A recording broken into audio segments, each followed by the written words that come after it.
একটা পেশেন্টে ডিউটি করলে 300 টাকা হাজিরা পাই, কালকে সারা রাত ডিউটি করে আমি হাজিরা। যে রাগ, অভিমান, ক্ষোভ, এটা ন্যায় সম্ভব। হয়তো আমাদের তোমাদেরকে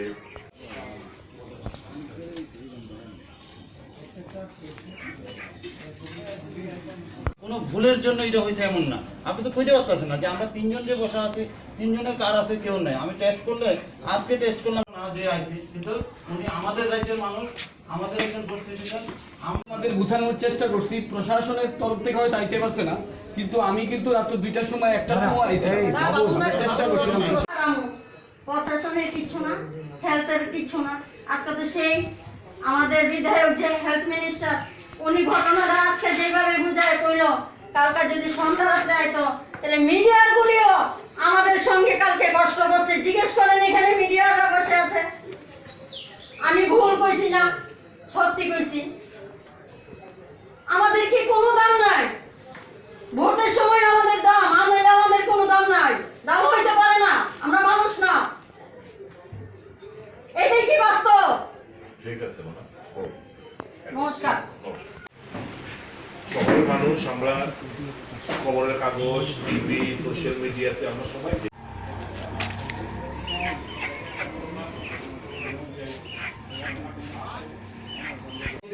দামি রিপোর্টের জিনিস দিয়ে এগুলি করা আছে।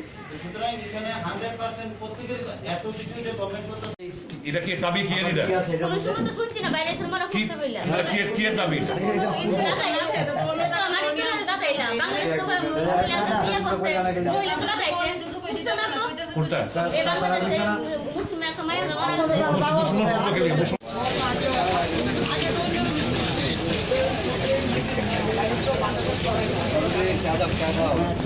কি কথা কইছে তখন ধর বইয়া তো প্রশ্ন করলো না গেলে কিন্তু আপনি তো কারো জিজ্ঞেস করছেন আপনি দাবি সবাই মানছে কি না মানছে। আমরা বসবাস করি একদম হার্ট অফ দ্য সিটি। এখন যদি মানে এগুলো তো মানে না জানার কথা নয়। সোশ্যাল মিডিয়া সবাই অ্যান্ড্রয়েড মোবাইল রয়েছে, আমরা টিভি দেখছি, আমরা খবরের কাগজ পড়ছি। তারপরেও যদি তারপর ক্লাবগুলোকে দায়িত্ব দেওয়া হয়েছে, তারপরেও যদি আমাদের অ্যাওয়ারনেস ক্যাম্পেইন ঘাটতি থাকে, যদি কেউ অভিযোগ করে, আমার মনে হয় না সেটা ঠিক। যাই হোক, একটা মিসকনসেপশন ছিল। আমরা আলোচনার মাধ্যমে মিসকনসেপশনটা আমরা তাদের মন থেকে আমরা দূরে ঠেলে দিতে পেরেছি এবং সহযোগিতার হাত বাড়িয়েছি। স্যার, এখানে তো সোশ্যাল এটা সমাধান হলো, যদি কোনো মুসলিম সম্প্রদায়ের এমন হয় তাহলে ওইটাও একটা প্রবলেম সৃষ্টি হবে। এ নিয়ে আপনাদের কোনো পদক্ষেপ থাকবে আগামী? 100 বার আমরা সকলের কাছেই এই মিসকনসেপশন এড়ানোর জন্য সকল মানুষের সহযোগিতা চাইছি। আপনাদের সহযোগিতা, আপনারা তো বিশাল বড় মিডিয়ার লোক, আপনারা বিশাল বড় একটা ভূমিকা পালন করে থাকেন। মানুষকে জাগ্রত করবেন, মানুষকে ওয়াকিবল করবেন। কারণ অন্তত দেখুন, কেউ তো পৃথিবী ছেড়ে যেতে চায় না, কেউ না কেউ তো তাদের লাভড ওয়ানকে হারিয়েছে। তো তাদের মাইন্ড সেট আপটা আপনারা একটু ভাবুন, যে পোড়াতে পারছে না হিন্দু ধর্মাবলম্বী তারা লোক, তারা পোড়াতে পারছে না, একটা বাসি হয়ে যাচ্ছে, লাস্টটা 24 ঘন্টা পেরিয়ে যাচ্ছে। এটা কতটুকু হার্ট। একদিকে লাভড ওয়ানকে হারিয়েছে, আরেকদিকে সৎকার করতে পারছে না। তাদের কথাই বলছি। এটা যে কোনো মানুষ করার লড়াই। একটা ভুল বার্তা ছিল, একটা মিসকনসেপশন ছিল, সেটাকে আমরা দূর করতে পেরেছি। এটাই আমাদের সাফল্য।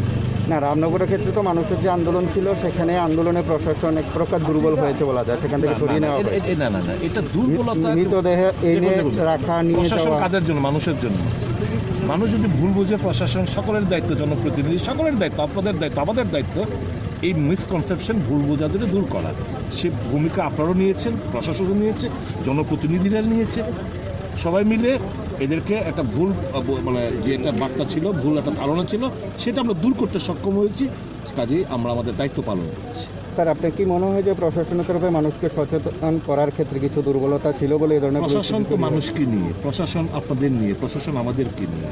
আমরা যদি যার রেসপন্সিবিলিটি যদি আমরা পালন করি, শহরের মধ্যে এর থেকে আর কি প্রচার করবে? টিভি দেখতে পাচ্ছে, সবার ঘরে কেবল লাইন, সোশ্যাল মিডিয়া, সবাই অ্যান্ড্রয়েড মোবাইল, খবরের কাগজ পড়ছে, আলোচনা হচ্ছে, দোকানে আলোচনা হয়। এর থেকে আর কি বেশি প্রশাসন জাগ্রত করতে পারে? স্যার, আপনি কি মনে করছেন তাদেরকে মিসগাইড করা হচ্ছে কোনো একটা? দেখুন, সবাই বাঁচতে চায়। একটা ভুল ধারণা যে ধোয়ার থেকে হয়তো বা সগণ হতেই পারে, এই মিসকনসেপশন থাকতেই পারে। আমরা তো কেউই পণ্ডিত নই, এরা তো এদের কথা কি বলবো, এরা খেটে খাওয়া মানুষ। তাদের মধ্যে একটা ভুল ধারণা ছিল, আলোচনা ক্রমে ভুল ধারণা আমরা দূর করতে পেরেছি। Thank you sir.